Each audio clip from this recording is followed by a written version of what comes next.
एक छोटी सी झोपड़ी और रात का समय। बबुआ मेज पर बैठा है, कालू पसीना पोंछ रहा है। बाहर से भारी आवाज में दरवाजा पीटा जा रहा है।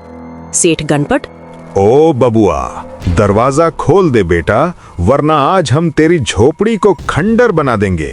मेरा 5,000 रुपया आज का आज चाहिए। कालू, उस्ताद, गणपत सेठ तो एकदम चंडी बन के आइले बा। ई लाठी देखत बानी, आज हमनी के देह कुचल दी। भाग चली का? बबुआ, अबे ओ कालू, भागना कमजोरों का काम है। जब तक बबुआ जिंदा है तुझे डरने की जरूरत नहीं है।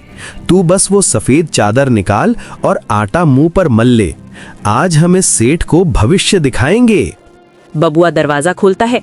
सेठ गणपत गुस्से में अंदर आता है। बहुत देर लगा दी दरवाजा खोलने में। पैसे कहाँ हैं मेरे? अभी निकाल। बबुआ गंभीर होकर, सेठ जी, जरा आवाज नीचे। क्या आपको पता नहीं कि इस घर में कर्जखोर प्रेत का साया है? जो भी यहाँ तेज आवाज में पैसे मांगता है वो अदृश्य हो जाता है। सेठ गणपत, अबे जा, ये सब फालतू की बातें किसी और को सुनाना, मुझे बेवकूफ मत समझ। यकीन नहीं आता तो वो कोना देखिए। अंधेरे कोने से कालू सफेद चादर में निकलता है। आवाज एकदम डरावनी। गणपत, बहुत रुपया करत रहला ना। आजा, हमरा लगे आजा, तो के हम ऐसन जगह ले जाइब जहाँ खाली उधार मिलेला, भरे के नहीं पड़ेला। सेठ गणपत कांपते हुए, अरे ये कौन है बबुआ? ये रमुआ जैसा क्यों दिख रहा है? बबुआ, सेठ जी, ये वही रमुआ है जो आपका ब्याज भरते भरते स्वर्ग सिधार गया। अब ये यहाँ के पैसों की चौकीदारी करता है। सेठ जी, वैसे एक बात बताऊं, इस भूत की एक खासियत है। अगर कोई इसके सामने अपना पैसा रखे और बोले मैं बहुत बड़ा दानी हूं, तो ये भूत उसे अपना गुरु मान लेता है और उस पैसे को डबल कर देता है। क्या डबल? मतलब मेरे 10,000 की 20,000 हो जाएंगे? बिल्कुल सेठ जी, लेकिन शर्त ये है कि आपको रात भर जागकर इस नोट की तरफ देखना होगा। अगर आपकी पलक भी झपकी तो भूत आपके पैसे लेकर गायब हो जाएगा। पलक मती झपकाई है गणपत, न तो के हम कच्चा चबा जाइब। सेठ गणपत, ठीक है बबुआ, आज मैं इस भूत की परीक्षा लूंगा। 20,000 लेकर ही घर जाऊंगा। बबुआ, जी सेठ जी, तब तक आप ये पानी पीजिए, इससे मन एकाग्र रहेगा। सेठ पानी पीता है और 15 मिनट में ऐसे खर्राटे मारता है जैसे कोई इंजन स्टार्ट हो गया हो। सूरज निकल आता है। सेठ आंख मलता हुआ उठता है। पूरा घर खाली है। सेठ गणपत, अरे बबुआ, रमुआ, कहाँ गए सब? मेरा 20,000 कहाँ है? मेज पर एक कागज का टुकड़ा पड़ा होता है जिस पर लिखा है चिट्ठी। प्रणाम सेठ जी, रमुआ भूत को आपकी सूरत बिल्कुल पसंद नहीं आई। वो कह रहा था कि गणपत बहुत खर्राटे मारता है, इसलिए वो आपके 10,000 और आपकी नई साइकिल लेकर हिमालय चला गया। बबुआ और कालू गंगा के किनारे बैठे हैं और मौज कर रहे हैं। कालू, उस्ताद, सेठ तो हमनी के कच्चा चबा जाई जब पकड़ी। बबुआ, अबे पागल, वो थाना जाएगा तो पुलिस उससे पूछेगी कि भूत तुम्हारी साइकिल कैसे ले गया। सारा गांव उस पर हंसेगा। 10 दिन बाद गांव की पुलिया के पास बबुआ मजे से बैठा है और कालू पास में ही एक फटी पुरानी धोती लपेटे लेटा है। तभी सेठ गणपत हाथ में मोटा डंडा लिए अपने 2 गुंडों के साथ आता दिखाई देता है। सेठ गणपत दहाड़ते हुए, अबे ओ बबुआ, मिल गए ना? आज तो तुम दोनों को यहीं पुलिया के नीचे गाड़ दूंगा। कहाँ है मेरी साइकिल और मेरे 10,000? और ये कालू यहाँ मुर्दे की तरह क्यों पड़ा है? कालू लेटे लेटे कराहते हुए, अरे दादा रे, गणपत सेठ रउआ तो आ गई नी, बाकिर अब हमनी के बचे के कौनो रास्ता नहीं खे। उ रमुआ भूतवा तक काल बन के हमनी के पीछे पड़ गईल बा। चुप कर बे, कौन सा भूत? सब जान गया हूँ मैं।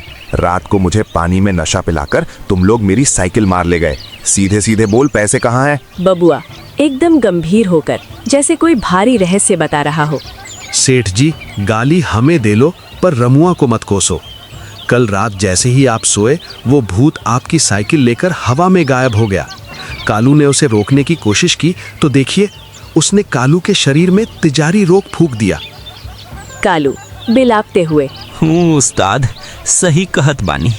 सेठ जी, उ भूतवा कहत रहे कि गणपत के धन में पाप लागल बा, जब ले उ धन कौनो पुरान मटका में भर के बरगद के पेड़ नीचे ना गाड़ल जाई, तब ले रउआ खानदान के सब आदमी के ऐसने जर बुखार चढ़ल रही। सेठ गणपत ठिठक कर। तिजारी रोग? ये क्या बकवास है? बबुआ। सेठ जी यकीन नहीं आता तो कालू को छू कर देख लीजिए, एकदम तवे जैसा तप रहा है। और रमुआ बोल रहा था कि वो साइकिल तो बस एक ट्रेलर है, असली फिल्म तो आपकी तिजोरी में शुरू होगी, आपके सारे नोट दीमक बन जाएंगे। सेठ गणपत डर और लालच के बीच फंसकर। अरे तो इसका उपाय क्या है? कालू झट से उठकर बैठते हुए। उपाय बा सेठ जी। उ भूतवा कहत रहे कि अगर गणपत अपने हाथ से 5,000 रुपया और एगो पीला कपड़ा लेके गांव के बाहर वाला कब्रिस्तान में रात के 12 बजे आवे तो उस साइकिल भी वापस कर देई और इस सब पाप भी धो देई। बाकी शर्त ई बा कि रउआ अकेले आवे के परी। सेठ गणपत सोच में पड़कर। 5,000 और? पर वो तो पहले ही 10,000 ले गया। बबुआ। सेठ जी वो 10,000 तो उसने एंट्री फीस ली थी, ये 5,000 तो आपका सारा पुराना कर्ज और ब्याज साफ करने की रिश्वत है। सोच लीजिए, 5,000 देकर अगर 10,000 का बोझ और तिजोरी की दीमक साफ हो जाए तो घाटा किसका है? सेठ गणपत। बात तो सही कह रहे हो। ठीक है, आज रात मैं कब्रिस्तान पहुंचूंगा, पर अगर इस बार भी कुछ गड़बड़ हुई तो तुम दोनों की खैर नहीं। सेठ तेजी से वापस मुड़ता है। जैसे ही वो दूर जाता है कालू नाचने लगता है। अरे उस्ताद, रउआ तो गजबे खिलाड़ी बानी। एक गणपत सेठ तो ऐसन गधा बा कि बार बार ओकरे कान पर सिंग उगा देत बानी जा। बबुआ। अबे चुप, अभी काम पूरा नहीं हुआ है। तू जा और कब्रिस्तान वाली पुरानी कब्र के पीछे एक सफेद धुआं छोड़ने वाला पटाखा सेट कर। आज रात सेठ को इंटरनेशनल भूत का दर्शन कराएंगे और उसकी जेब भी साफ करेंगे। गांव का पुराना कब्रिस्तान, रात का सन्नाटा है। उल्लू बोल रहे हैं। बीच में एक पुरानी कब्र है जिसके पास बबुआ ने धुएं वाला पटाखा छुपाया है। कालू एक पेड़ के ऊपर बैठा है। सेठ गणपत कांपते हुए हाथ में पीली पोटली लेकर आता है। ओ बबुआ, ओ रमुआ, कहाँ मर गए सब? मैं पैसे लेकर आ गया हूँ। अरे यहाँ तो बड़ा अंधेरा है, कोई है? कालू। आ गईलू गणपत, हम तोहार इंतजार करत रही। आज तोहार पिछला 7 जन्म के हिसाब हुई। सेठ गणपत। अरे बाप रे रमुआ भाई, ये लो 5,000 और मुझे बख्श दो। मेरी साइकिल कहाँ है? तभी बबुआ झाड़ी के पीछे से एक रस्सी खींचता है। पटाखे से सफेद धुआं निकलता है और कालू पेड़ से लटकते हुए नीचे की ओर झुकता है। साइकिल के पड़ी बा, ई देख, हम तोहार भाग्य देखत बानी। ई 5,000 तक खाली नष्टा है। अगर रउआ के अपना तिजोरी के दीमक से बचावे के बा तो अपना हाथ के ई सोने की अंगूठी भी इहे छोड़ देवे के परी, वरना काल तोहार घर आई। सेठ गणपत। अंगूठी? अरे नहीं रमुआ, ये तो खानदानी है। बबुआ अंधेरे से आवाज बदलकर। सेठ जी दे दीजिए, देखिए भूत का चेहरा लाल हो रहा है। अगर इसने मंत्र पढ़ दिया तो आप अभी बकरी बन जाएंगे। मैं भी यहाँ फंस गया हूँ, जल्दी कीजिए। सेठ गणपत घबराकर। ये लो अंगूठी भी, बस मुझे यहाँ से जाने दो। ठीक बा, अब आंख बंद कर और ये 10 तक गिनती गिन। अगर आंख पहले खोल लूं तो तोहर मुंह पीछे की तरफ घूम जाई। गिनती गिन। सेठ आंखें भींचकर गिनती गिनने लगता है। 1, 2, 3। इधर बबुआ और कालू बिजली की फुर्ती से पैसे और अंगूठी उठाकर झाड़ियों में गायब हो जाते हैं। सेठ गणपत। 8, 9, 10। रमुआ भाई। सेठ आंख खोलता है। वहां न धुआं है न भूत, सन्नाटा पसरा है। सेठ गणपत। अरे ये क्या, मेरा पीला कपड़ा भी ले गया और मेरी अंगूठी। ओ बबुआ, ओ कालू। दूसरे गांव का ढाबा। बबुआ और कालू भरपेट मटन चावल खा रहे हैं।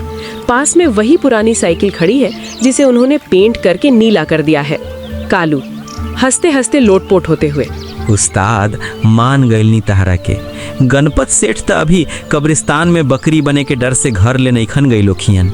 बबुआ। अबे कालू, दुनिया में 2 ही चीजें अमर हैं, एक इंसानी बेवकूफ़ी और दूसरा हमारा जुगाड़। अब ये अंगूठी बेचेंगे और शहर जाके नया धंधा खोलेंगे। औरी ऊ साइकिल? साइकिल का क्या है, कल इसे ही सेठ गणपत को सेकंड हैंड बोलकर वापस बेच देंगे। लालची आदमी, अपना ही सामान दोबारा खरीदने में भी गर्व महसूस करता है। तो दोस्तों, अगर आपको बबुआ की ये चतुराई और कालू का भोजपुरी भूत अवतार पसंद आया तो इस वीडियो को लाइक करना बिल्कुल मत भूलना। और हाँ, ऐसी ही चटपटी और मजेदार कहानियों के लिए हमारे चैनल को अभी सब्सक्राइब करें और वो जो घंटी बेल आइकन है ना, उसे भी दबा दें ताकि अगली कहानी का भूत सबसे पहले आपके फोन की स्क्रीन पर प्रकट हो। जाते जाते कमेंट्स में ये जरूर बताना कि क्या आपके आसपास भी कोई ऐसा गणपत सेठ है जिसे डबल पैसे का बहुत शौक है। मिलते हैं अगली मजेदार कहानी में। तब तक के लिए सतर्क रहें, सुरक्षित रहें और ठगों से बच के रहें। जय हिंद।